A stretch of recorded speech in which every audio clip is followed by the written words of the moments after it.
Hello, Ryan here, aka Mac, and welcome. So today I want to speak about the biggest news of day one for CitizenCon 2953. As always, a huge thank you to all of my patrons and channel members, in particular to my latest channel member, Skewbeck. Thank you so much for the support, it is truly appreciated. So, CitizenCon day one is done, and oh boy, was I not prepared for what I saw, especially in the first panel of the day, which was taking a look at the Star Engine, what it is capable of, and what the devs have basically been working on for the last 2, 3, even 4 years, like hair, blood, sweat, tears, cloud improvements, fire, water physics and simulation, which just blew me away, the Maelstrom damage system. I mean, the list goes on. That is just a snippet of what we got to see. I will be breaking down each panel in their individual videos, talking about what we saw and what it means for Star Citizen. But while we wait for CIG to officially post those videos onto their YouTube channel, I would like to talk about the big announcements of the day that I honestly thought Chris Roberts would leave until the second day and the last panel. So firstly, server meshing is working. Now they showed off how they can utilize the replication layer and recover from a server crash without kicking the player out of the game, as the player was connected to the replication layer, so they can just spin up a new server and the player can carry on as if nothing has happened, which is great news in itself, as this means 30Ks will no longer be a bigger deal. They could still happen, but we the players will barely notice outside of maybe a slight stall. Now after this, they showed server meshing working with having 3 different zones, each controlled by a separate server, showing how each server has authority over what is in each zone, passing that authority from one to the next as entities seamlessly transition between them, and also how they can stream zones out that are no longer needed, streaming them back in when they are needed. Now, Chris Roberts did mention that when he first saw this working about 3 weeks ago, he actually cried, and I don't blame him. This is monumental news that CIG have finally fully achieved this, and that leads me to another major announcement. Pyro. Now, a post went out on Spectrum talking further about this preview channel that we have been hearing about more recently, which will run in parallel to the live servers and allow CIG to integrate these new technologies into the game smoother, a lot smoother than what we saw with persistent entity streaming. Now, we know that the 321.x patch cycle will first host the replication layer split and crash recovery tech, which will be happening, I suppose, anytime soon, as they will want this in testing as soon as possible. However, it was mentioned in the end of this post, which I will link below, that the schedule for the content in this preview channel is to open up access to the Pyro system on October 31st. So at the end of this month, 9 days' time, having players testing the Pyro system. Now this is massive news, and I presume it also means server meshing as well. I could be wrong, as I'm not sure what is required to test this, but ultimately getting Pyro into the players' hands in some fashion for the end of year, and this won't just be Eva Cati.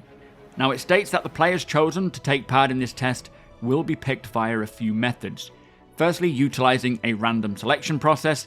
Also, those who have bought the digital CitizenCon goodies pack, they will pick from concierge members, the most active testers, and then follow this up via the usual wave process, with more details to come, I suppose, explaining how that's all going to happen. Now, I have no idea who will be chosen. I really hope I am chosen, but they did say that this preview channel will not be for the faint of heart, and if you want a consistent, stable, playable experience, then you need to keep clear. And they really want to stress this point to manage expectations. Only once they feel that these new technologies are ready and have been thoroughly validated and graduated through this process will they then migrate that tech to the live servers, which means those who just want to play Star Citizen and enjoy what the alpha has to offer now can do so without worrying about these technologies completely destroying their fun. And again, if you just want a good playable experience, avoid the preview channel. Do not go in there. That is for people to test, to help gather data so that CIG can release their technology quicker.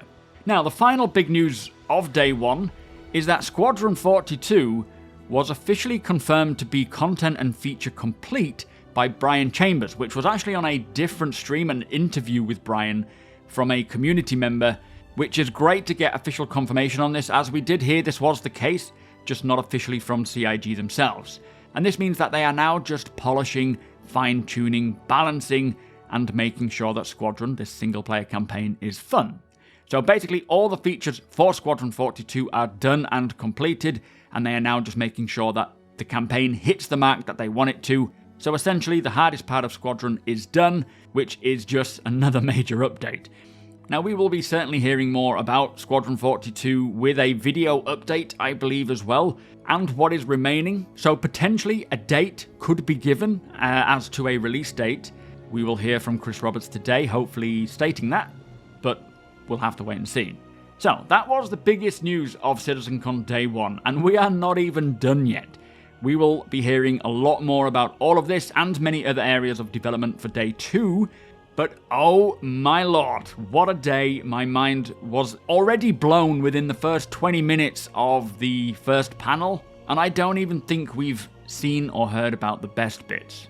Now, as I say, I will be covering all of the panels in their own dedicated videos, as well as hanging out with you all over on twitch.tv/supermacbrother on Monday, Wednesday, and Friday next week, going through everything we have seen, all of the panels, and just delving into it.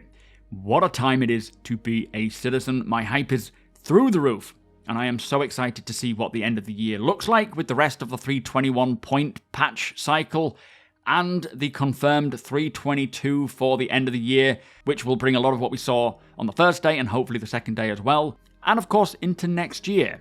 We are finally full steam ahead. With that said though, I want to say a big thank you to CIG and every developer and member of the team for everything they have done. It is an absolute pleasure to be a part of this. A big roller coaster ride since I bought that star map back in 2012, but it is an absolute honor to be a part of the community and enjoying this together with everyone else.